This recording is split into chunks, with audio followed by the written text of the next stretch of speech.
Professor Warren, thank you so much for joining us. Oh, it's a pleasure to be here. With iVillage. So you have said that this new consumer agency has the capacity to change the consumer credit market forever. Yep. What do you mean by that? Well, think about what this market is like right now. It's full of fine print, it's full of tricks and traps. It's the sort of place that you go into the market and you're just not quite sure what happens. This new agency is about stopping all that. It's about saying you should be able to tell right up front what the costs are of the product you're about to buy, what the risks are that are associated with it, and real easy comparisons from one to another. That's a different market. Is that your overarching goal? Yep. Make it simple, clear, easy to read, straightforward for the consumer. Nothing hiding back in the shrubbery of fine print. No real surprises. It's easy to see out in front. And listen, don't get me wrong. When I'm talking about it should be out there and be clear, I don't mean that we should have more and more pages of disclosure. The truth is, nobody can read that stuff. It's not designed to be read. What I'm really talking about here are there are a few critical terms, and that's it. And the critical terms are the ones that any customer should be able to see in advance, make good decisions for herself, make good decisions for her family.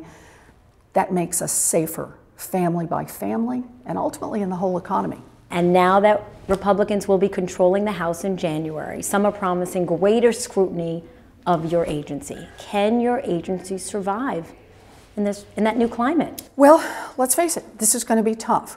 We are a baby agency. We haven't hired up yet. We're just starting and getting a space and getting copying machines and a coffee maker and getting some people on board. So here we are, and let's face it, there are those who've said what they'd like to do is just kind of tear the arms and legs off this agency before it gets started, so it will always be ineffective. It will just lie there and be unable to do anything. All I can say is no.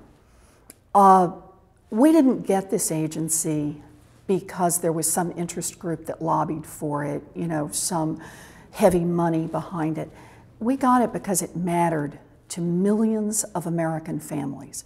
They said, we're sick of fine print, we're sick of being tricked in the marketplace. We want a voice in Washington. We want someone who's going to level the playing field between us and the Wall Street banks. That's why this agency was born. I feel like that's the constituency for this agency. That's who this agency is designed to serve. And if we're going to have to keep fighting over the tools that are available to this agency, then let's do it. But I'm sure not giving up. So you have said you're ready for an aggressive defense, in your words. You bet. A very aggressive defense. Well, we want to hear from some members of our community, including our iVoices, our everyday women who are contributing to iVillage and who have some questions for you. Hi, my name is Valerie Rokamp, and I am in Dallas, Texas. And my question for Elizabeth Warren is, Elizabeth, do you have any plans on dealing with the way that college students are being marketed to by credit card companies? Great question, Valerie. So I have two answers. The first one is yes, and we're already started. So there are already some new restrictions that are going into effect, even since Valerie was in college.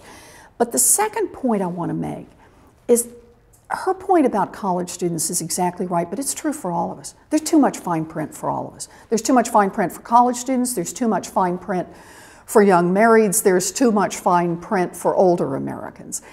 We really need to change the credit card experience. It needs to be something where the price is clear up front, where the risk is clear up front, and where people can make comparisons one card to another. That's something this agency is going to work on. They're going to do it for college students. They're going to do it for all of us. No surprise, this is a topic that gets a lot of questions in our community. Someone from our community said, I have a question about my credit card account. I have a large retail credit card. I've never been late with a payment. The last bill I noticed that the interest rate will be going up to 26.99%. I called the company and asked why. Of course, they gave me the standard answer. She's asking, How could this be, and why is this happening? Right.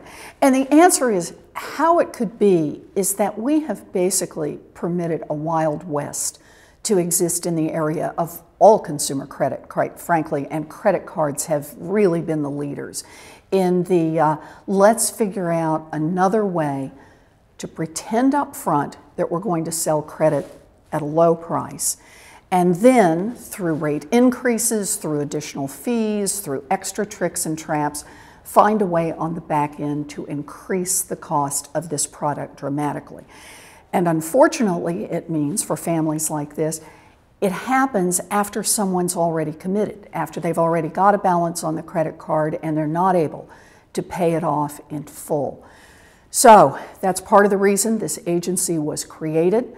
And what I can say is it's going to take us some time. We're not going to be able to do this in the next month or two, but this is the direction we're heading, is to unwind the entire business model that is premised on promising you one price only to end up charging you a different one. What do you think? Is there more that you can be doing, more your agency, more the administration can be doing? There's always more that can be done. And in an area like this, absolutely. You know, we're building the first 21st century agency here. We're building it from the ground up. Think of the opportunity that we have. But part of what we're doing is we're building this with the American people. Right this minute, we don't even have a website. But as we begin to get our pieces in place, we're going to be reaching out to American families to learn about their credit experiences, because that's going to shape what this agency is. We're going to be reaching out to American families to be our early warning system on where the new tricks are developing, what the new sleazy practices are out there, so that we can gather that information and be a rapid response team. And we're going to be reaching out to the American people to say, this is your agency. And when people want to come after us, whether it's politicians who want to come after us or whether it's an industry that wants to come after us, they're coming after you.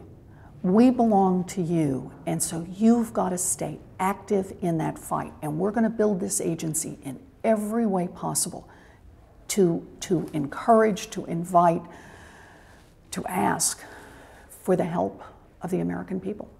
As a woman, do you think we would be in this financial mess in the first place if more women had a seat at the decision-making tables alongside men in the financial industry? I think if more women had had seats at the table, we just would not have had a crisis like this. There are two things about women. The first is, so many of us, especially in the financial services area, we're just outsiders. And you know, as outsiders, it means we look at things from a different perspective. We don't just say, how much profit could you make off this? We ask questions about, well, is this really going to be sustainable over the long haul? Whose families are you going to sell this to? What exactly are you selling people in order to make money off this? The outsider status was missing. There were a bunch of insiders talking to insiders, and that's how they ended up blowing up the economic world. I think the other part of it is women are especially good at fighting on behalf of others. You know, I think about this myself. I get nervous before I get interviewed, before I go in to give speeches, before I go to have meetings with CEOs of $3 trillion corporations. And as I feel my heart start to beat harder, I always stop to remember, this isn't about me. This is about all those other people. This is about all those families who work hard and play by the rules and are struggling. And so it calms me as I go in to know I'm not just fighting for me. I'm fighting for a lot of other good, hardworking people. If we'd had more of that perspective in the financial markets and at the decision-making tables, I just don't think we'd be where we are today. So my view on this is I want to see a lot of women get involved, a lot of women.